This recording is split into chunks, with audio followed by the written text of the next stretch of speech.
So Aries, on the screen now is your event chart right at the start of the month, and as ever we need to be mindful of the sun and of the moon, the two luminaries. Now they're in a semi-sextile, which is pretty useful. It's exactly 30 degrees. In this case it's about 32, but still very potent. The sun in the sign of Aquarius is asking you to think about your future, but also to think about your connections. Also Mercury, which some astrologers say is exalted in the sign of Aquarius, is pretty close to the sun, and in fact through the first phase of this month they are going to be closely aligned.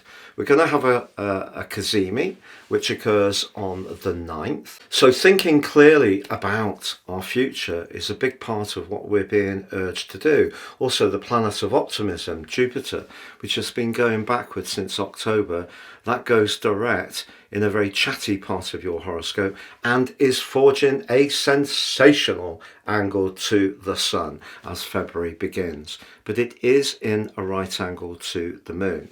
So it's going to be important therefore to listen to your senses, because it's not just the moon that's in Pisces. Saturn continues there. We have Venus coming to the end of its journey, but in that quite exquisite relationship with Neptune and the North Node. So you could be thinking about your alliances at the start of this month, Aries, but also you could feel very nostalgic. If you decide to get together with a group of old friends from college, or who you used to work with, or who you used to live around, it wouldn't be a surprise at all. But generally speaking, the opportunity to think more clearly is going to accelerate by the 4th of this month, not least because Venus, the planet of relating, moves forwards and moves into your sign. Why is that so exciting? Well, Venus is technically debilitated in Aries, but I personally always like people who've got Venus in Aries, because they're people who desire something and then make something happen to try to get it. Whereas Venus can be a more ponderous influence through Taurus. It can settle, whereas through the sign of Libra, it can be a little bit disinclined to upset the status quo. But Venus in Aries wants to make things happen. So the other part of that collective in Pisces at the start of this month is if you feel someone doesn't fit into your long-term plan, you could be deciding to actually bring something to a close, but you get an opportunity, if you are seeking closure, to do it in as peaceful and, if you like, as spiritual a way as possible. You know, try not to be antagonistic. If something isn't for you for the long term and it isn't for them as well, well, just be philosophical about it. But a great opportunity for you to think about the people you can network with, who you do trust, who you do feel a sense of kinship with, but also to differentiate with the people you're not quite so sure of. And because the moon is very close to Saturn at the start of this month, if there are any weak links around your connections, the chances are you are going to want to wheedle them out. Now you can see that Chiron is in your sign and it is squaring Mars. Mars, of course, is your ruler, so that's a very significant influence in your personal return for the start of February. And that's saying to you that maybe you're going to be a bit feistier about asserting your individual rights and boundaries. If that's the case, then why not indeed?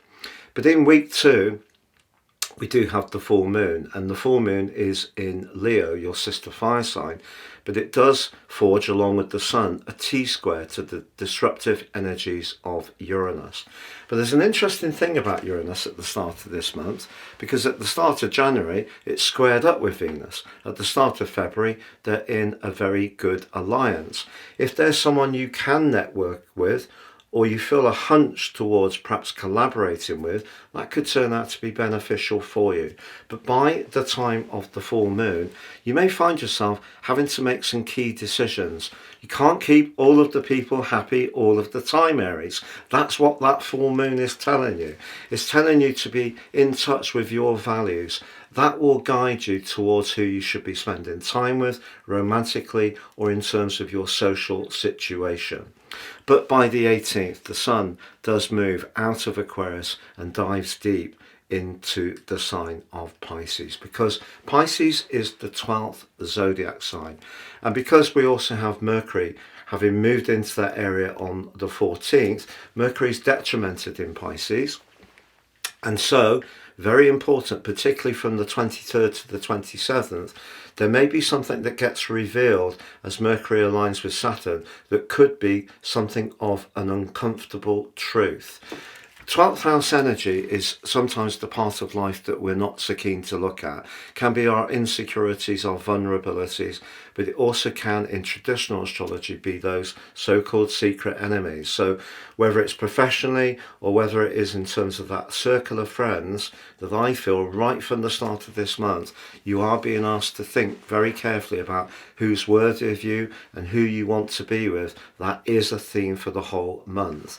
But by the 24th, when Mars, your ruler, does go direct, and the great news is it will be coming back to the sign of Leo on the 18th of April. So you've got that to look forward to, and that will be really dynamic.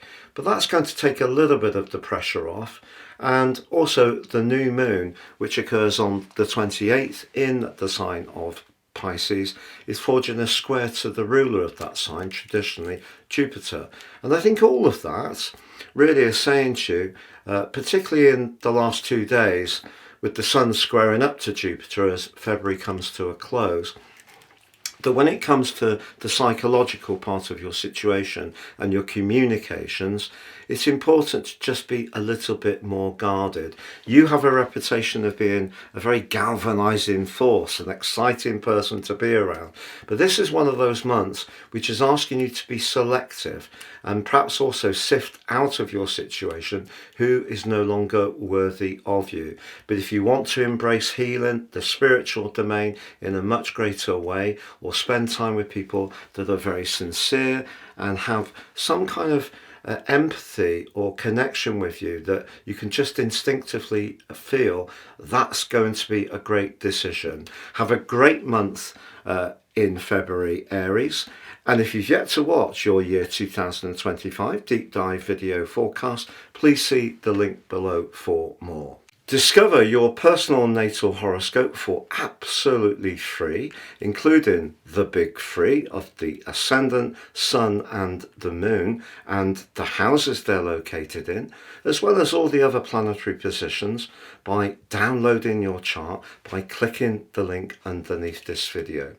Or you can take advantage of my special star choice range, where you buy one horoscope and get the second horoscope free. Please see below for more for that too.